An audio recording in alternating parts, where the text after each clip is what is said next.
Welcome to Auntie Didi's Tales from the Motherland, where the animals talk, the sky remembers, and every story holds a little bit of magic.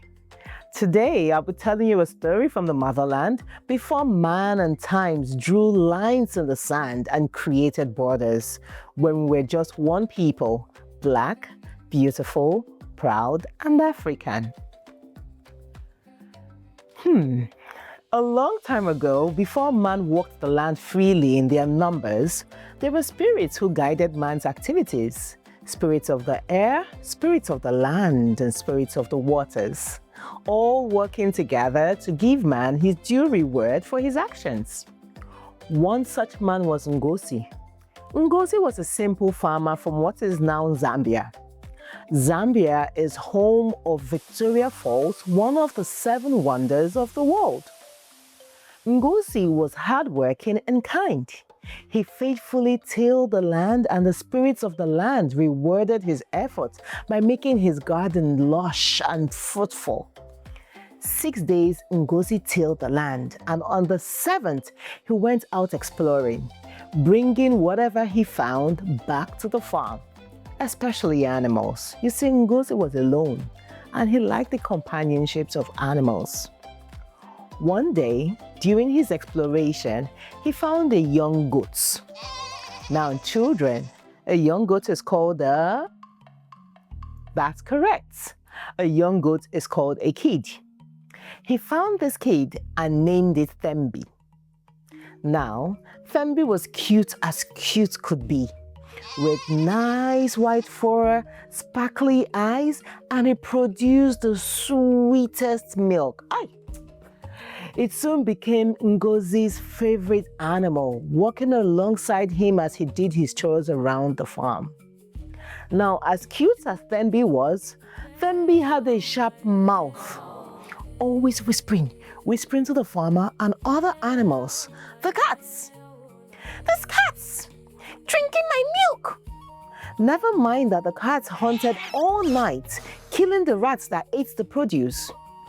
Then it was the pigs. These dirty, grunting things, always giving birth and filling this farm with refuse. Nothing they're doing. He forgot that the pigs ate the refuse, so nothing was wasted. Their dung acted as fertilizer for the farmland, and their meat fed the farmer and the workers. There's chickens! Clucking everywhere. At least they give eggs. On and on and on he went, whispering negative nothings to anyone who gave him the time of day. And of course, because he was the farmer's favorite, he filled the farmer's ears with such negative whispers. Of course, the farmer listened and was influenced by what he heard. His heart poisoned against the other animals. And because of this, he was sure to punish them harshly for any misdemeanors. Now, technically, what Thembi said, they were not lies, but it was the way he said them. Calculating and mischievous, sowing seeds of discord instead of harmony, tearing down instead of building up. One day, the farmer went out again to explore and came back with a dog, which he called Coco. Oh, you can bet Thembi had words. Ngozi, where did you see this wild animal? You have to be careful about this one. Look at his teeth, growling and barking. This one is certainly trouble, oh, he's trouble. Now we know what dogs are like. Dogs like to play and nip at you and bark in friendship. They don't mean any harm. So imagine how broken-hearted Coco was when he tried to play with the animals and they all shunned him because they had been listening to Thembi's lies. One day, the spirits of the air went on vacation and they forgot to turn on the sprinklers. Of course, when it forgot to turn off the sprinklers, that means that the land got no rain. Time passed and the crops died. The animals were hungry and thirsty. The rivers had dried up. Ngozi was in despair. What was he going to do? Coco, as a dog, you know what dogs like to do? They love to dig. He went to the riverbed and began digging. It dug and dug and dug and dug until suddenly there was a loud splash of water. Coco had hit a spring. Water gushed everywhere. The plants were watered, the animals drank, the garden started to get lush again, and everyone was so happy, singing Coco's praises. All the animals, except, yes, you guessed right, except Thembi. Coco just got lucky. I'm sure he was up to no good. Now you're over here chanting his praises. Coco, Coco, Coco, Coco.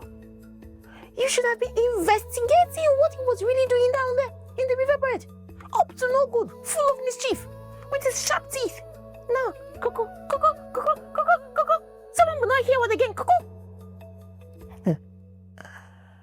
This time around, the animals had had enough.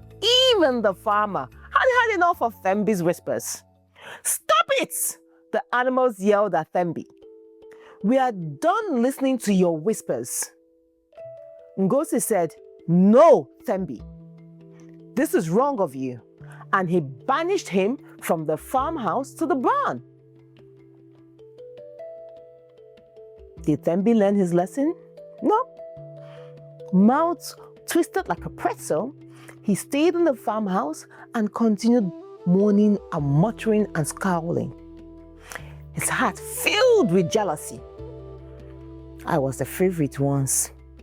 My milk was the sweetest. I was the best. Now, it's Coco, Coco, Coco, Coco, Coco everywhere. Coco. They will be back. They surely will be back. When they need my sweet milk, they will come back.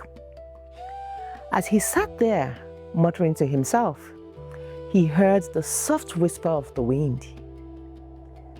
Thembi, Thembi, your words cut deeper than a two-edged knife. You should use your words to heal and build up and not tear down and divide.